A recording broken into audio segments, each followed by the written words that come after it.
Hi, it is JIT UA Courses.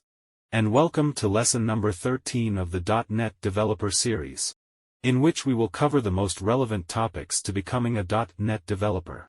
So hit the subscribe button and bell to see new videos on our channel. Okay, let's go. In this lesson, we will learn about collections and LINQ in C#, and also strings and StringBuilder class. If this sounds interesting to you, don't hesitate and hit the like button. Collections. In C#, a collection is a class useful for conveniently managing a group of objects to perform various operations such as insert, update, delete, get and so on. A tray with eggs is a good example of a collection. It allows you to store eggs together and compactly. We can quickly count them because we know the capacity of the tray. We can conveniently pick up and add eggs there. This is the function of collections in our programs. Keep groups of objects together and compact so that they can be easily retrieved for individual use. Arrays are the simplest collection in C#. But in practice it is not very convenient. Arrays are only useful when working with a fixed number of strongly typed objects. To solve this problem, Microsoft introduced collections in C# to work with a group of objects that can dynamically grow or shrink according to our requirements. In C#, a collection is a class. So, we need to declare an instance of the class before performing any operations like adding, removing, etc. on the defined collection. Collections are implemented using the IEnumerable interface for accessing collection elements one by one using a for each loop, for example. Collection types. We have different types of collection classes. Non-generic, generic, concurrent. Non-generic collections. Non-generic collection classes are useful for storing elements of different data types, and are provided by the system.collections namespace.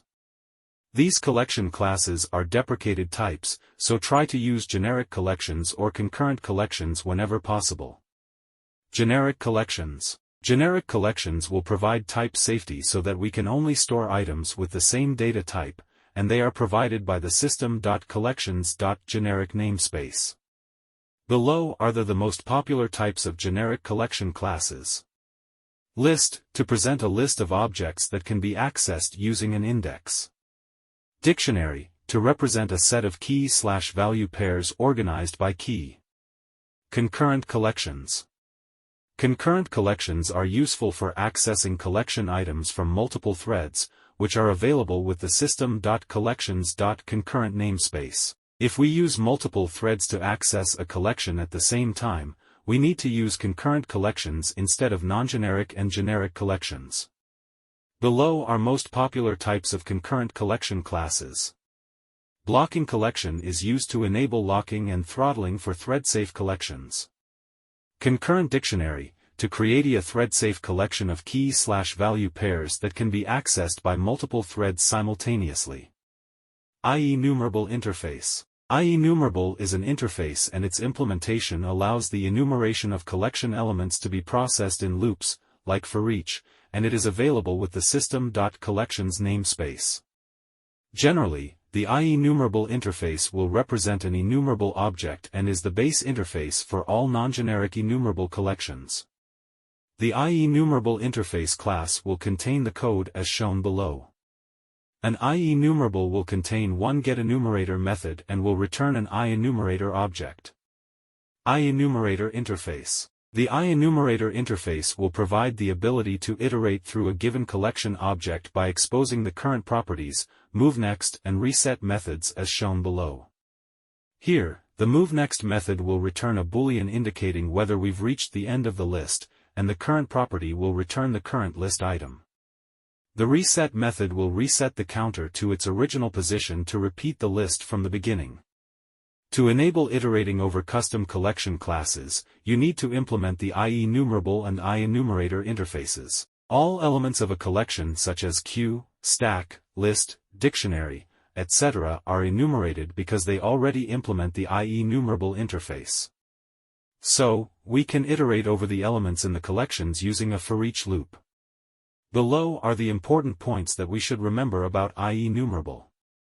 IEnumerable is an interface, and it's useful to enable iterating over non-generic collections.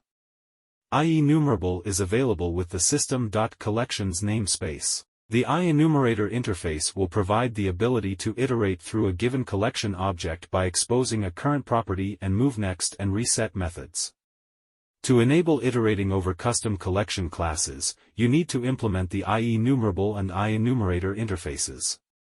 Important: you are not obligated to implement IEnumerable and IEnumerator interfaces explicitly to be able to enumerate your type. You could just implement their methods. List. List is a generic type of collection, so it allows you to store only strongly typed objects, so it contains only elements of the same data type. The size of the list will change dynamically depending on the requirements of our application, such as adding or removing items from the list. In practice, in programs written in C#, when we just need to combine several elements into a collection, we create a list and add them there. The usual array is hardly used. Therefore, it can be said that in C# list is the most common collection. List declaration. A list is a generic collection type and is provided by the system.collections.generic namespace. As discussed, a collection is a class, so to define a list, you need to declare an instance of the list class before performing any operations like adding, removing, etc., as shown below. Here we have created a generic list with an instance of the list class using the type parameter with angle brackets. Here, the angle brackets will indicate that the list is a generic type, and the type parameter is used to represent the type of elements that will be accepted by the list. Generic list is an implementation of iList interface, so we can also use iList interface to create a generic list object. List initialization. Below is an example of initializing a generic list by specifying the required type to accept the values to store. We have defined a list with data type string to store only string elements. C# list properties. Below are some of the common properties of a generic list. Capacity used to get or set the number of elements a list can contain. Count used to get the number of items in a list. Item used to get or set the element at the specified index. List methods. Below are some of the common list methods to perform add, find, insert, delete or sort operations in C# programming language. Add used to add an element to the end of the list. Add range used to add all elements of the specified collection to the end of the list. Clear all items from the list will be removed. Contains used to determine whether the specified element exists in the list or not. Copy to used to copy the entire list into a compatible one-dimensional array. Find is used to find an element that matches the condition specified by the specified predicate and returns the first occurrence of the list. Find all used to retrieve all elements that match the condition specified by the specified predicate. For each used to traverse a list to access elements. Insert used to insert an element into the list at the specified index. Insert range used to insert all elements of the specified collection into the list, starting at the specified index. Remove used to remove the first occurrence of the specified element from the list. Remove at used to remove an item from a list based on the specified index position. Remove range used to remove a range of items from a list. Reverse reverses the order of the list items. Sort sorts items in a list. To array it copies the elements of the list into new array objects. List overview. Following are important points to remember about list.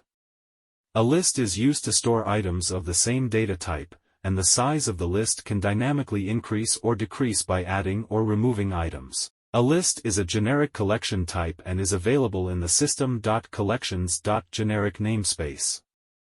We can access the elements of the list either using loops, for and for each, or using a specific index position. A list has various methods for performing operations such as adding, inserting, deleting, sorting, etc., on its elements. Dictionary. A dictionary is a generic collection type and is used to store a collection of key/value pairs organized by key. A dictionary in C# will allow you to store only strictly typed objects, that is, key/value pairs of the specified data type. The dictionary can be easily described as a cabinet in which you store signed jars. If you want flour, take a can that is signed, flour. If sugar, you are looking for a signature, sugar. This is how the dictionary works. The key is the signature of the jar. If you pass this key to it, you get the value, that is, the contents of the signed jar. Well, we add new elements/banks in the same way. We make a signature, key, and put the content, value, in the bank. Of course, to find everything quickly, it is necessary not to make the same signatures. The dictionary does not support the same keys, they must be unique. When storing items in a dictionary object, you need to make sure the keys are unique, because the dictionary object will allow us to store duplicate values, but the keys must be unique. The size of the dictionary object will change dynamically so that you can add or remove items from the dictionary according to our requirements. A dictionary object is the same as a hash table object, but the only difference is that a dictionary object is used to store key-value pairs of elements of the same data type. Dictionary declaration. A dictionary is a generic collection type and is provided by the system.collections.generic namespace. As discussed, a collection is a class, so to define a dictionary, you need to declare an instance of the dictionary class before performing any operations like adding, removing, etc., as shown below. We have created a generic dictionary with an instance of the dictionary class using parameters of type with angle brackets. Here, the angle brackets will indicate that the dictionary is a generic type, and the type parameter t-key represents the type of keys that the dictionary accepts, and t-value is used to represent the type of values that the dictionary accepts. The generic dictionary is an implementation of the iDictionary interface, so we can also use the iDictionary interface to create a generic dictionary object as shown. Dictionary initialization. Below is an example of initializing a generic dictionary by specifying the required type for the key and value. If you see the example above, we have defined a dictionary with the necessary key and value types to store. Here, the dictionary object will store a key of type string and a value of type int. Dictionary properties. Below are some of the typical properties of dictionary objects. Count used to get the number of elements of a key/value pair in a dictionary. Item, t-key, used to get or set the value associated with the specified key. Keys used to get a collection of keys in a dictionary. Values used to get a collection of values in a dictionary. Dictionary methods. Below are some of the commonly used dictionary methods to perform add, find, insert, delete, or sort operations. Add used to add items to a dictionary object with the specified key and value. Clear all keys and values from dictionary t-key, t-value will be deleted. Contains key used to determine whether the specified key exists in dictionary t-key, t-value, or not. Contains value used to determine whether the specified value exists in dictionary t-key, t-value, or not. Remove used to remove an element from dictionary t-key, t-value with the specified key. Try get value used to get the value associated with the specified key. Dictionary overview. Below are important points to remember about a dictionary. A dictionary is used to store a collection of key/value pairs ordered by key. A dictionary will allow us to store duplicate values, but the keys must be unique to identify the values in the dictionary. In a dictionary, keys cannot be null, but values can be null. You can access dictionary elements using a key or using a for-each loop. In the for-each loop, you need to use key-value pair t-key, t-value to get the key/value pairs from the dictionary object. LINQ. LINQ stands for Language Integrated Query. It was introduced in .NET Framework 3.5 to query data from various data sources such as collections, generic codes, XML documents, SQL databases, etc. as per our requirements. LINQ allows developers to write SQL-style queries in code to interact with any type of data. LINQ is the main reason developers love C#.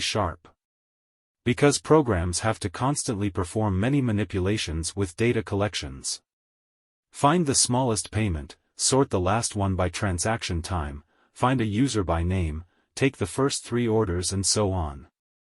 Before the appearance of LINQ, developers had to implement these search, filtering, sorting, insertion algorithms in each new program, and this is not as easy as it seems.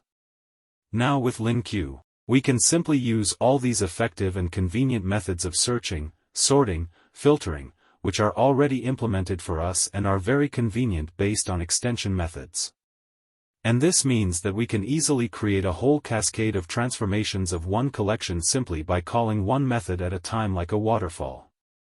To perform LINQ-related operations like filtering, sorting, etc. on the available data sources, we need to import the system.linq namespace into our application. In LINQ, we can write queries in 2 ways. Query syntax. Method syntax. LINQ query syntax. In LINQ, to write queries using the query syntax, the structure should be as shown below. For example, let's sort all the names from the collection that start with the letter T. You can see query style code for the query. LINQ method syntax. In LINQ, the method syntax will use the extension methods of the enumerable or queryable static classes. Below is an example of using the LINQ method syntax.